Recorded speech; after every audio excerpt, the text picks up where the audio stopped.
Hi everyone, thank you so much for tuning in. So welcome back to the Soul-Led Life and Business Show, where I speak to other heart-centered, soul-led entrepreneurs about how they do life and business and help their clients do the same. So I'm absolutely delighted to have today with me somebody very special, somebody that I've worked with and where I knew that I wanted to get her on the show because she has so much wisdom to share, and that's Diane from Kindred Spirit. So I will hand over to you, Diane, if you could introduce yourself, just tell us a little bit about who you are, what you do, and who you help. Thank you, Katie. Thank you for having me. My name is Diane. I'm a bodyworker, yoga teacher, and fasting guide. I host women workshops, and my business is called Kindred Spirit. And where are you based? I'm based in Ealing, London, West London. Brilliant. And how did you end up doing all of those elements that you do, Diana? Because there's so many beautiful bits. And I know that when we were speaking, you kind of, I know a little bit about bodywork, but you were educating me on that a bit more because I hadn't heard of your particular technique, and also the fasting guide as well, which I was really fascinated about. It started actually with me doing my yoga teacher training, and then for years not doing anything with it, for many reasons. But I was drawn to bodywork naturally. So everything was born really then out of bodywork, working on a one-to-one basis and seeing clients and reaching them through touch, through the power of touch. And then an element of yoga naturally came in more on a one-to-one basis in the beginning. Now I am having a regular class. I'm guiding women, mainly women currently through, and the fasting is the latest edition, and that naturally came together, me recognizing from talking to women here in my clinic space that nutrition is often a very much missing element on anyone's healing journey. And through my own experience through healing, fasting on my healing journey, I trained and learned more how to guide people through different types of fasts. I found that really fascinating because I know when you and I were talking about it and you were saying, and it really resonated for me, and I know it will with a lot of people watching, how many different things that you've tried along the way, the kind of different ceremonies or different spiritual practices, but sort of constantly feeling that perhaps there was still something missing, but not being able to put your finger on what it was. And so I could really relate to that. And so my ears pricked up instantly. But for you, it was finding fasting, wasn't it?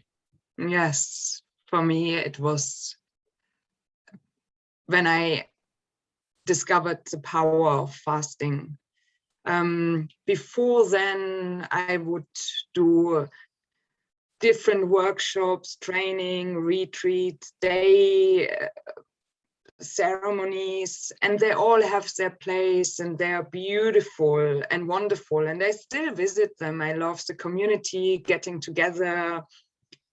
But the real difference for me on my own healing journey is what fasting made.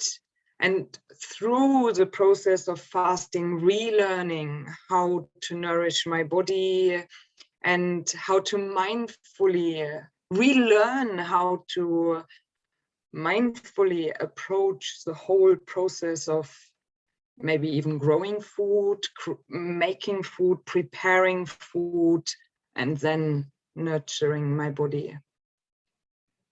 Yeah, absolutely. And I think that it is, as you said as well, something that so often we don't really think about, we're doing all of the other things, we're perhaps taking supplements or what have you, but you know, we're rushing off to yoga classes, but we're not nourishing our bodies properly, but we don't even consider that nutritional element. Like we know it on a level, on a surface level, but we still don't properly do something about it. Yeah, I mean, just me practicing yoga, going to different yoga classes, not ever once has somebody said to me, but maybe that's without saying, but I never heard any yoga teacher saying, please come to my class on an empty stomach. Like I said, maybe everybody does it but me, but I am saying that to my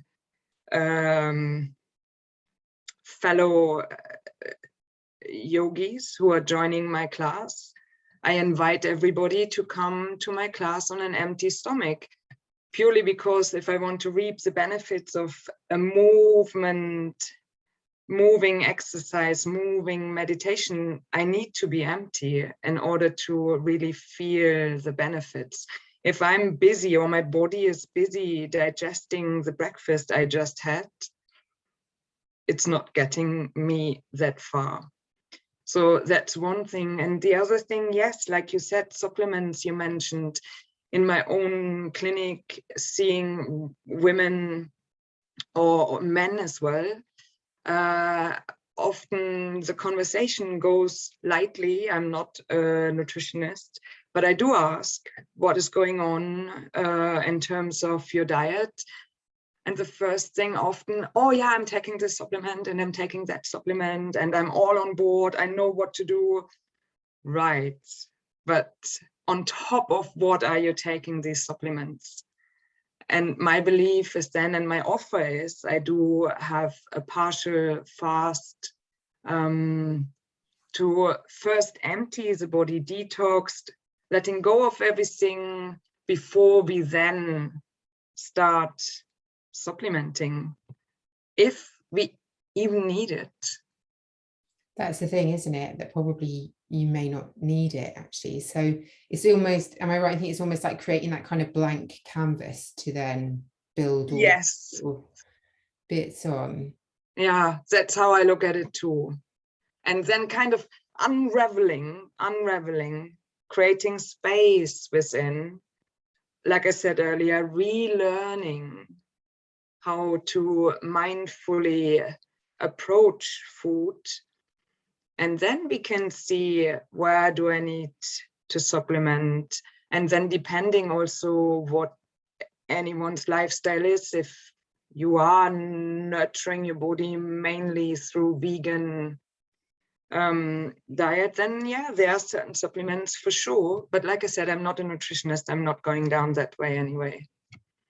No, and I do find it fascinating because I'm so interested in mindfulness and that, you know, that thing of present. And we are, you know, it's something that's discussed so much in the community. And that's why so many of us go to yoga and things. But actually, when the very thing that keeps us alive, we are not mindful of so often. And I can, you know, I hold my hands up to that as well. I will go through phases when I will be as conscious as I possibly can, but then life gets in the way and it's like you're doing all of the other things, you're doing your business, you've got children or whatever it happens to be, and it just feels so difficult. But I'm just really, I found it just, you know, the benefits that I heard you talking about, and it just really interested me. So what are some of the benefits of actually doing it? Because it's a huge commitment, and I can imagine a lot of people actually being very fearful of doing it as well. So what I'm currently offering and practicing myself are two different types of fasts. One is a partial alkaline fast, where you are actually allowed to eat. You are nurturing your body with food. And the other one is a full fast. Out of experience, I haven't done it yet. Can't imagine doing it anytime soon, to do a full fast from home within my daily environment, daily tasks. But a partial fast, yes, very much doable. Requires a little bit of planning, but that's doable. So what was your question, Katie? So just to understand like the benefits of like the two ways, I suppose, as well, because these. Yeah, okay. Yeah, the two ways. So so like I said, yeah, partial fast is easier to do in your natural environment. Takes a bit of mind switch to say, yes, I'm up for it. And the benefits from that, you're giving your digestive system a pause, a rest. You become more mindful. Actually, what am I eating? How am I eating? When am I eating? Everything is going, I say, back, because once we used to be able to eat more mindful when we were young children, really, but then conditionings, and we are being told breakfast is cereal or porridge, and lunch has to be at 12, 12:30 or 1, and dinner. So we learn actually to listen to our body again during that week of partial fasting. This is the feedback I'm getting from participants who have joined the week, or from my own experience. And after 1 week of this type of fasting, a few things, if not a lot, will change from then on. We become naturally more mindful. Or one thing I often realize myself, busy day, bam, bam, bam, bam, we do a lot of things, right? Dinner time, cooking time, right? Headphones on, and I catch up with a friend. So my phone is in my pocket. While I'm cooking, I'm talking. When I'm partial fasting, I'm still eating, but this cannot happen because I'm so mindful. I want to prepare my food. Everything I'm about to eat is already infused with my full attention and energy. And also the process starts from before. What do I want to nourish my body with today? I haven't got a set menu. I can't, because I might wake up in the morning and say, actually, I thought I fancy a porridge or a chia pudding, but no, it's going to be kale and pepper and some mushrooms. But this only comes when I take the time to listen in, and I'm not distracted with everything else that's going on.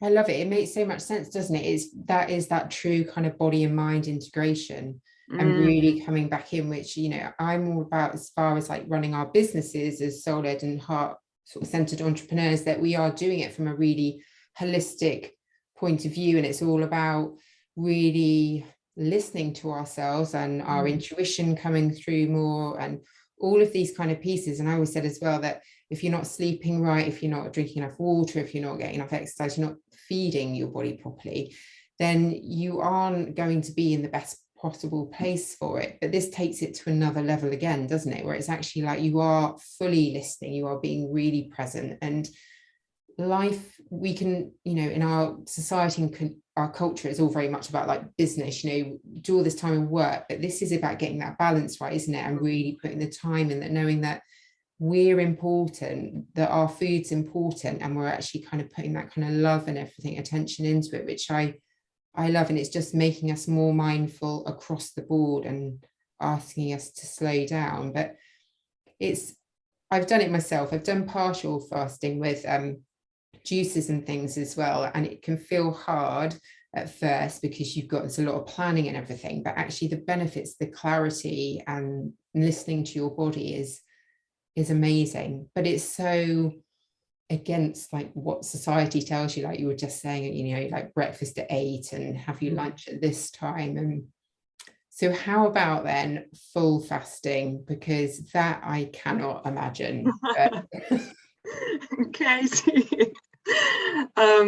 Yeah, full fasting, I cannot imagine doing it just like that at home in my usual environment with family around and working. I cannot. I know people do it. I plan that, and usually I do that once a year, where I plan a week out of my life, and ideally I find a place in nature where there are nice walks around, and then it's already the moment I make the decision. It's always starting from there, right? Whatever we do, the moment I make the decision, I look at my calendar, right? This is a nice week. This is where I'm gonna fast. And then, Katie, really, if you have done partial fasting, it's a mind thing. Your body is perfectly capable of staying without food for 7 days. Your body can do it. Absolutely. As you said, I think it's just literally, it's being at home in your own environment with all of those things. That's when it feels like, but actually making a commitment to go and do something that's so good for your, like that integration of body, mind and spirit sounds amazing, but you almost need to take yourself into like a really special sort of place, I think.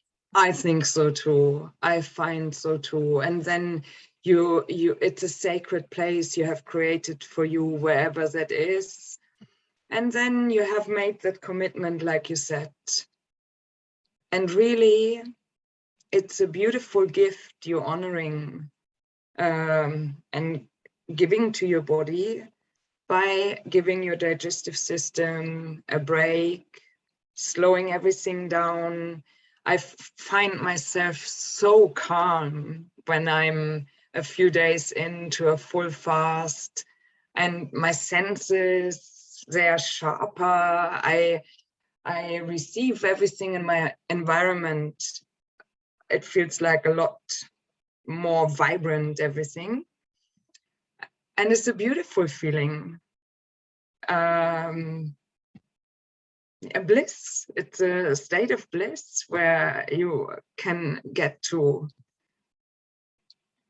And it's an ancient practice, isn't it, as well? It's not just something that we've, think that, but it's something that's been happening Yes, many, years, and that people obviously know and see the benefit. It happens a lot in a lot of religions and things as well, isn't it? So what are some of those benefits that you've either experienced yourself or you've seen others sort of go through? Well, you detox, your body lets go of everything that is not quite right in your body. You feel rejuvenated, you give your organs a break, everything is slowing down, that enlivens you. To me, from experience, it kind of fills my resilience bucket. After a week of fasting, it has a long lasting effect afterwards. I feel a lot more resistant to a lot of things that's going on around me. People have noticed that, my family, my friends. It's a practice I wouldn't like to miss anymore in my life. Weight loss is a side effect, and I am aware it's not always a side effect that is welcomed by everybody. And I often get asked also from people who are not welcoming that side effect, what can be done afterwards to quickly gain that weight again. There are many ways. I mean, if I guide a group, there will be talks about that, how to ease ourselves back into eating. I guess that's the benefit of doing it with a guide as well, somebody who knows, because I'm guessing for some people, and it wouldn't be for everybody if you had some like health issues and stuff, I'm guessing as well. And also you'd have to be mindful of like your muscles and things like that. So you want to kind of do it in a safe environment as well, which was the benefit of working with somebody like yourself, I guess. Yeah, I think so. And you mention muscle mass. Often men inquire about that, and for them that's the biggest thing, what kind of keeps them away from doing a week of fast. But that's why we're combining it with walks in nature and movement, So we're keeping our body active while we are fasting. We are not just lying around. It's very important to me to keep moving, and it's a beautiful side effect as well, or it helps the side effect of detoxing through breathing in fresh air. That's why I like to take myself out into the countryside when I fast, this way, nourishing myself through breathing just fresh air. Yeah, it sounds beautiful. So there's obviously the benefits of the, like the detoxing and the physical ones on a spiritual level, because I know you were mentioning earlier about kind of doing all of the ceremonies and different practices. How do you feel it's made you feel sort of more whole as far as that's concerned? I said that to you, Katie, when we were chatting. After every fast I have done, there have been some positive changes in my life. I got answers to things I was contemplating, or I wasn't even expecting sometimes. But because of the fasting, obviously you empty your body and it feels almost like you can better connect to your own inner knowing, your intuition. Everything becomes clearer. You're not kind of fogged. Your brain is really clear when you fast. Your mind is clear. And you almost, it is like you have access to like deep inside your body. What if we eat mindless? It's often shoveled under a lot of stuff and food is just one of them. So spiritually, it brings clarity and helps us to connect to, you want to call it God, the universe, just by clearing our vessel, our body. Does make so much sense. And I love as well when you said about building that sense of resilience as well, because I can imagine there must be a thing that if you can do that, you must feel like you can do anything. But also there's almost sense of empowerment there as well, isn't there? It's like it's really empowering to take control of something that so we can be so mindless about, but actually has so much power over us, even though we don't necessarily think about it. And I'm not talking about eating disorders or anything like that, but it's even like the general thing where we're just like, we feel hungry, we instantly grab for something. And it is that kind of, like you say, just putting things in on top, perhaps, and a lot of us do use food because we're bored or, for comfort, without even kind of really realizing that. And I know I certainly do. I reach for food quite often at times and I don't necessarily need it, but actually you're sort of taking the layers off, aren't you, there, and kind of getting to the crux of it. And Katie, that is probably exactly it. All of us, we often take food as a substance or as something to mask. But when we fast for a week with no food, what are we left with? And sometimes it can bring up a lot of stuff, depending where we are. I have done fasts where they were easier, some fasts were more difficult, depending on what's going on in my life. But certainly if I don't have the option of, okay, now I feel this emotion is coming up, a chocolate biscuit will be really nice. No, it's not available. So great. Let me sit with that emotion. And I often invite everybody to journal. I journal a lot when I fast in particular, because whoa, what am I left with if I don't constantly, or not even constantly, if I don't mask now with that chocolate biscuit? It's so true, isn't it? And actually you are forced to really get in touch with your emotions and really say, what's it trying to show me at this point? Like, what do I need to know? Whereas actually so many of us just don't, because for that very reason, because we don't sort of have to then. But I guess that's again another benefit of doing it away from your home, because you're not going to distract yourself with something else or you know, it's important to sit in that emotion to be able to process it, isn't it? And I guess that's part of Exactly. it as well. Yeah. Yeah. And you also, Katie, you just mentioned hunger. We grab something because we feel hungry. We think we feel hungry. Do we actually know in the Western world what hunger feels like? I say that often to children. We all know children saying, I'm so hungry. And I'm thinking, really? Are you really hungry? You know? Yeah, absolutely. So I in my groups, I talk about 9 hungers. We have 9 hungers we are dealing with, but only 2 of them are feeding our stomach and our body on a cellular level. But we're dealing still with 7 other hungers.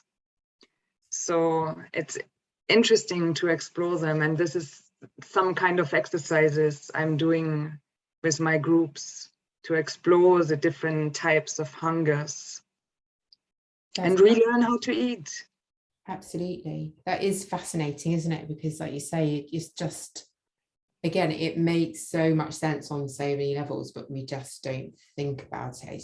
It's just, we're feeding emotions rather than processing them, which again is a very Western thing potentially as well, isn't it? We don't want to face up to things perhaps, but it's all about really reclaiming that sense of wholeness, isn't it? And really being it totally in tune with what your body needs, what your mind needs, and not running away from it. That is it. You said that beautifully. So if anybody was interested in the work that you do you have anything happening at the moment or anything coming up, or where could people find you? Yeah, I have my retreat, my in-person retreat coming up in February. And that is going to be happening from the 12th to the 19th of February in Kent. And before then, monthly, I have a partial fast, an alkaline fast that's virtually, and that includes 4 Zoom meetings and also guided mindful eating practices. So if anybody wanted kind of like a taster session, if anybody has never fasted, then I recommend the partial fast. And I also recommend the partial fast to come along for everybody who is thinking to do the full fast as kind of an ease into the week. Yeah, to get you mentally prepared for it. Mm-hmm. The in-person one, that's exciting to be able to do things like that again. So what will that kind of, how will that look for anybody that's kind of, you know, intrigued? So there will be lots of self-care practices we are sharing specifically for a week of fasting self-care practices. There are beautiful things we can do to support the process.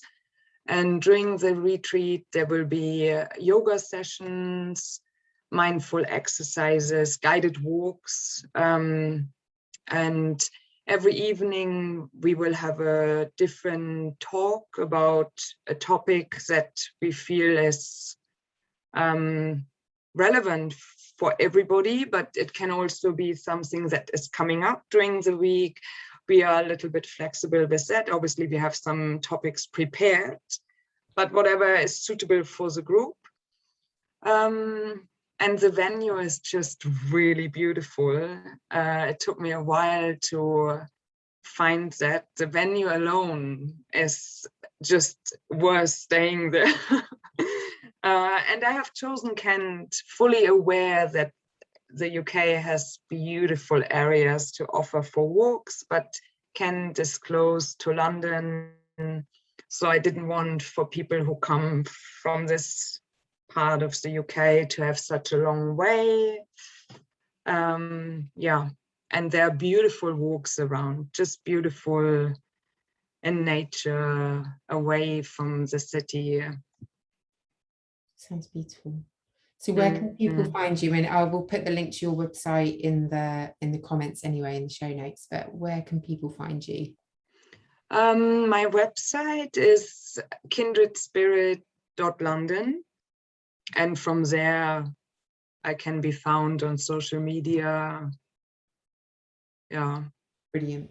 And I guess the last thing that I like to ask people is if they've got any tips or advice to share with the people watching about any kind of particular self-care practices that you use in your life as a business owner, obviously a heart-centered and soul-led, that you find really help kind of ground you and keep you sort of centered and being able to do what you do. Oh, Katie, I always talk about my treasure box, which is full with different self-care practices. And every day I make sure I choose one, and I say 1% kindness each day. So my self-care practice looks different every day, depending on my schedule. Some days are busier than others. Some days I might have the time and can time-wise afford to go to a sauna or have a massage myself, or a bath, or a walk by myself. Some days are more packed and I don't have the time. And then I say a mindful cup of tea, without scrolling, without distraction, just me and my cup of herbal tea.